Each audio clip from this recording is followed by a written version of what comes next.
Fight Live returns to Channel 5 this Friday. Two of Britain's most exciting super lightweights collide at London's legendary York Hall. Don't miss Eubank vs Farrell this Friday on Channel 5. I'm going to share something with you that might put me in a very negative light, yeah. Relationships are not my forte. See if someone grabbed up my wife or something, completely different ballgame. I'll walk away from it, and this has been like a therapy session.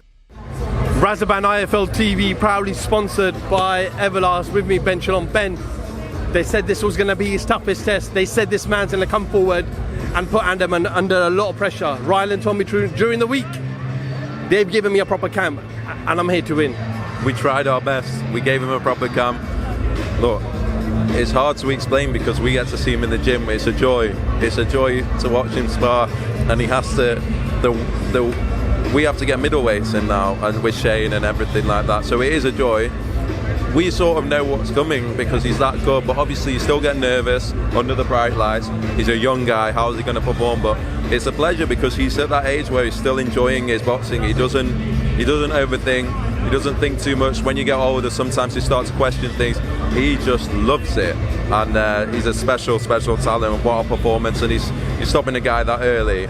And it probably should have been stopped in the first round if I'm honest, but he stopped a guy that early, a guy that's never been stopped before, in the best shape of his life, and a proper like warrior in Rylan Charlton, and we got a superstar on our hands. It's special, yeah.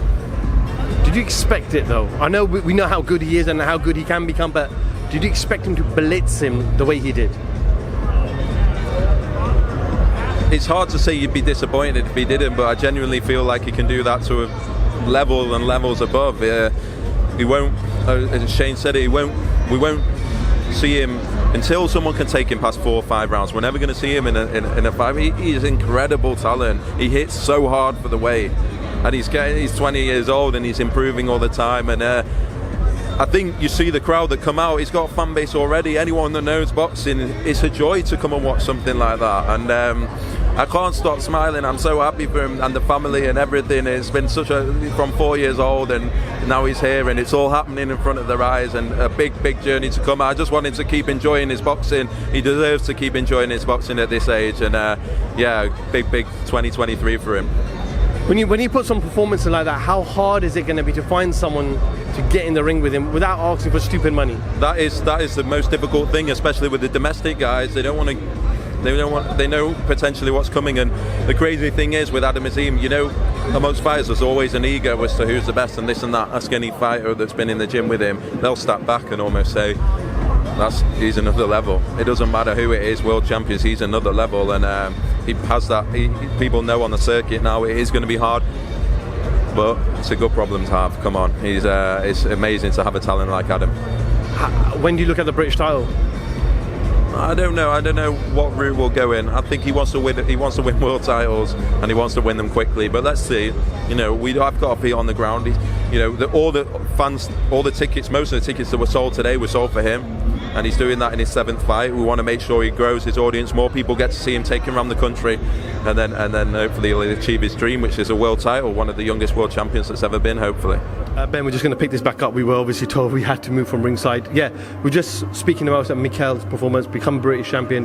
What performance? I know Jameson came in 2 weeks' notice, but what's next for Mikel now? Because he wants to climb those ladders quickly, especially with the cruiserweights you've got. Yeah, Jameson came in and was a warrior, and I thought he won a few rounds. Actually, a very close fight.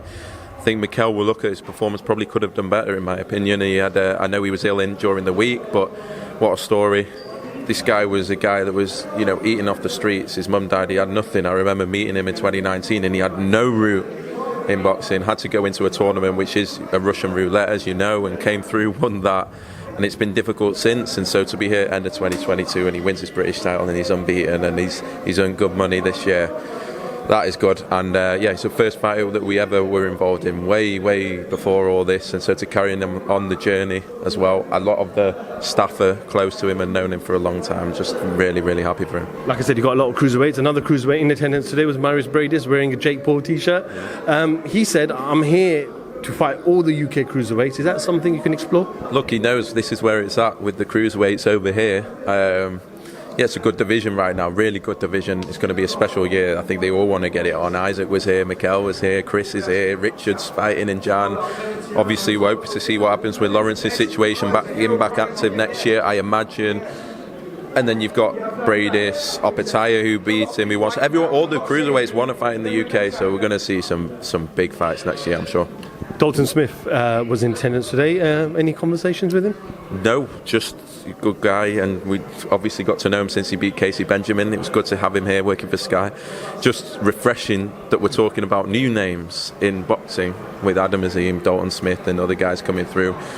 It's nice because we've been talking about the same names for so many years, and to focus on the health of the sport and the future of the sport, that's what this is all about, and that's what, it's good. As a fan, even whether Dalton's not with us, but it's just good that we're talking about who's coming through, and we could see new superstars coming through as well. I asked Dalton, any offers from Sky, Ben, from Matchroom or anybody? He said right now he's a Matchroom fighter. He's not in contract. He's a Matchroom fighter until negotiations start. So I'm guessing you're going to be plotting around somewhere. Not really. I mean, he's got good management, and they'll take his time, and they are smart guys. And I know Sean O'Toole got to know him pretty well, and he's a good laugh. And so they'll do what's best for Dalton, and whatever happens, I hope he achieves everything that he should achieve.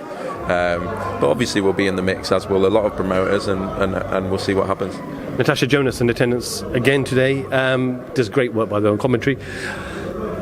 She said to me, listen, I don't really want to talk about fighting. I've had a very busy year. I want to go away with my family and my little girl. But you're obviously plotting those next moves now. Eddie's talked about offers. Is a response going to go about? Are you going to accept one, or are you still exploring other opportunities? We've not even started, if I'm honest. I mean, pressure was being heaped on her 48 hours after she left the ring. She's fought 3 times this year, 3 world titles.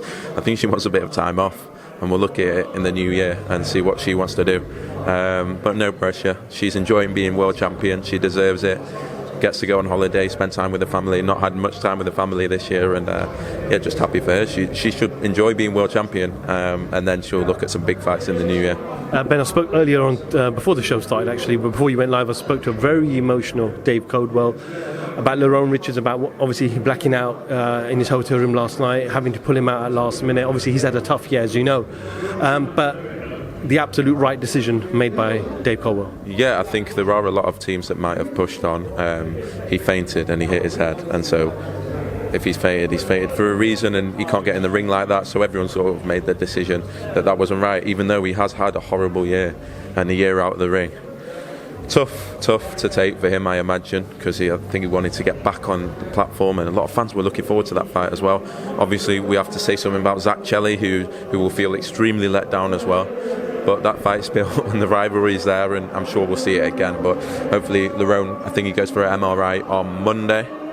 And then we'll see what happens from there, and they'll both be out very soon. Absolutely, we wish him all the best, and hopefully all the results are clear.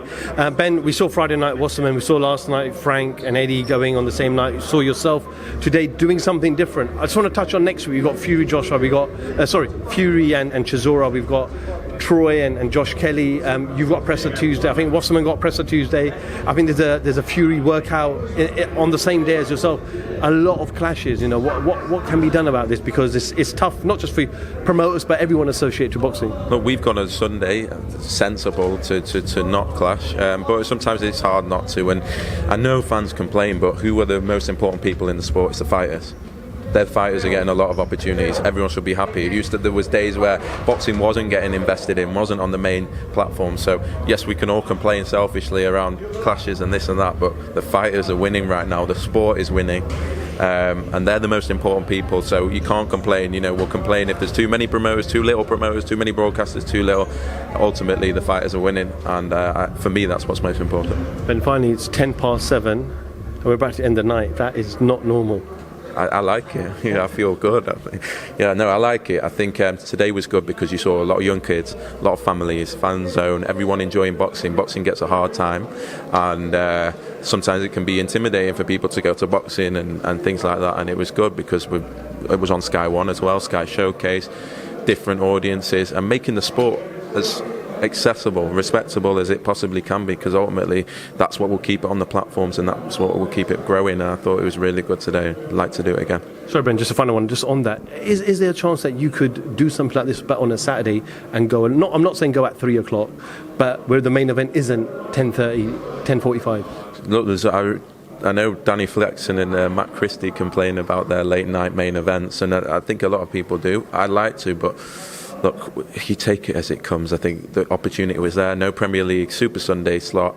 Hopefully we can do it again. Maybe probably in the summer.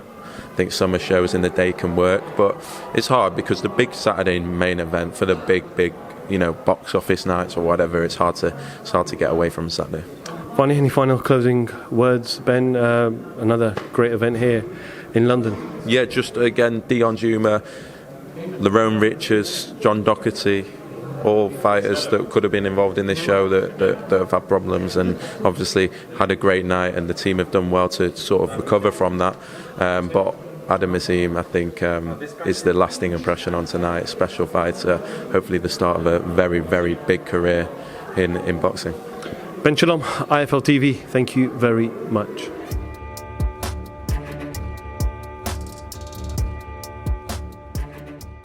Fight Live returns to Channel 5 this Friday. Two of Britain's most exciting super lightweights collide at London's legendary York Hall. Don't miss Eubank vs Farrell this Friday on Channel 5. I'm going to share something with you that might put me in a very negative light, yeah. Relationships are not my forte. See if someone grabbed up my wife or something. Completely different ballgame. I'll walk away from it, and this has been like a therapy session.